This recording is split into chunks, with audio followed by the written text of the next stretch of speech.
Bueno, no sé si puedes darnos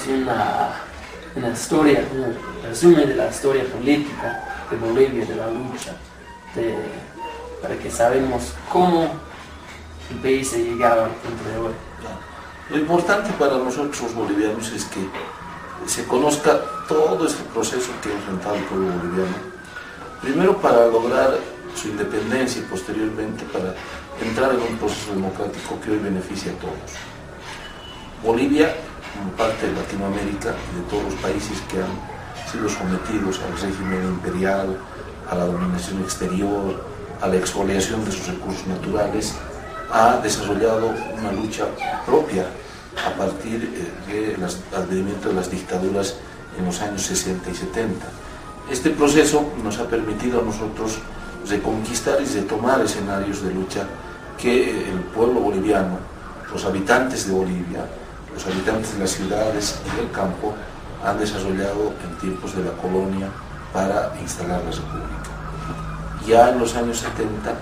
con la implementación de las doctrinas de seguridad nacional, el régimen imperial vigente en todo el continente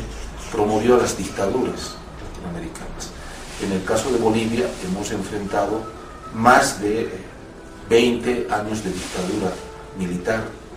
en un proceso iniciado con mucha nitidez en el año 64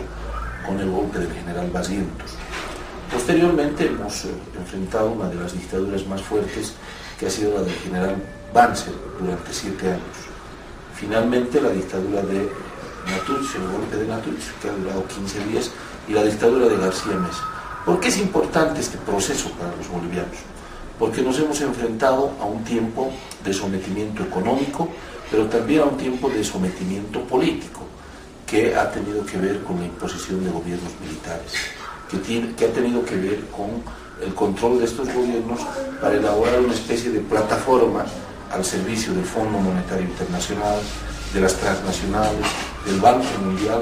para saquear nuestros recursos naturales, pero al mismo tiempo para tener un control político sobre la zona. Nosotros hemos peleado en este tiempo con todo lo que ha significado la organización sindical, las organizaciones en derechos humanos, las instituciones, las organizaciones campesinas, para reponer primero la democracia. El cruento golpe del 71 desembocó en la instalación de una dictadura sangrienta del general Banzer, a la par de las dictaduras de Stroessner en el Paraguay, de Videla y de Galtieri en la Argentina y de Pinochet en China. Se esbozó en lo político y en el plano de las doctrinas de seguridad nacional, el Plan Cóndor, que ha redondeado por lo menos las 27.000 a 28.000 víctimas de asesinato, desaparición forzada y tortura,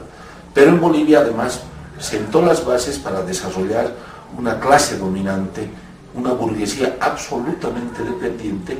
de saquear el Estado y de apropiarse de determinados recursos para entregarlos a precios muy bajos a los capitales extranjeros, particularmente a las transnacionales. Ese proceso nos sacudió a nosotros durante la década de los 80, la década de los 90,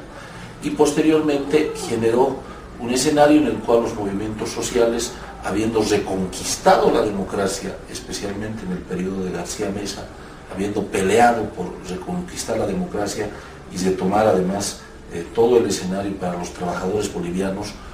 instalaron una democracia que en determinado momento fue nuevamente asumida por los partidos de la clase dominante, siempre con el beneficio de la ayuda económica, la ayuda política, que aventajó no solamente a las transnacionales de manera muy particular, de manera directa, el gobierno de los Estados Unidos. Ese tiempo de pelea se tuvo que enfrentar además un segundo proceso. La burguesía nacional, las clases dominantes nacionales, no se habían conformado con nutrirse del Estado, con haber saqueado al Estado durante mucho tiempo, sino consolidaron todo un proyecto neoliberal, un proyecto oligárquico que a partir del año 86-85, luego de que deponen al gobierno del doctor Siles, un gobierno popular que duró 3 años solamente, instala un régimen y un proceso neoliberal que abre las puertas a las transnacionales, abre las puertas a los capitales extranjeros con todas las ventajas para entregar nuestros recursos naturales. Lo habían hecho en la década del 50, 60 hasta el 70 con los minerales, particularmente con el estaño. Pero este nuevo tiempo lo hicieron con los recursos naturales no renovables, como son los hidrocarburos principalmente. Capitalizaron las empresas, permitieron la entrega de empresas rentables a las transnacionales y empresas que han venido a comprarse prácticamente a precios regalados. Y esto en función a consolidar todo un proyecto que duró casi 20 años. Un proyecto neoliberal que fue una copia muy mal hecha de lo que sucedió en Chile, pero además un proyecto que le permitía a las transnacionales, al Fondo Monetario Internacional, al Banco Mundial, tener vigencia y control sobre todo el proceso democrático, pero fundamentalmente para saquear nuestros recursos y para permitir tener muchas ganancias a ellos y dejar prácticamente en la pobreza a nuestros países. Se capitalizaron empresas como el LAB, como yacimientos, como yacimientos petrolíferos fiscales bolivianos, se capitalizaron empresas muy rentables, se destruyó la capacidad de transporte que tenía Bolivia con los ferrocarriles y se decretó prácticamente la destrucción del sistema solidario en la ley de pensiones para los jubilados. Todo ese proceso consolidó una élite, una clase oligárquica que se aventajó con los negociados, con la corrupción y fundamentalmente con todos los desperdicios, decimos nosotros, que les dejaban las empresas transnacionales. Zabaleta Mercado, que es un luchador, un hombre de aporte político, ideológico en las últimas 4 o 5 décadas en el país, decía que en Bolivia tenemos una burguesía ratonil, como los ratones. Los ratones comen el queso, picotean, mascan la pared, comen cartones, pero no son criaturas que se desarrollan por sí mismas para ser fuertes, sino para sobrevivir. Y lo propio, esta burguesía picoteaba los desperdicios que dejaron las empresas transnacionales por las coimas, por la corrupción, etc. Consolidaron un superestado oligárquico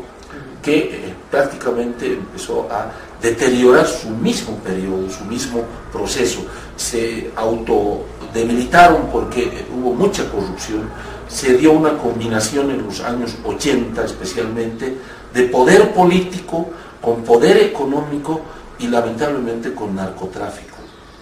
Las acciones ilícitas estuvieron inmersas en la política boliviana.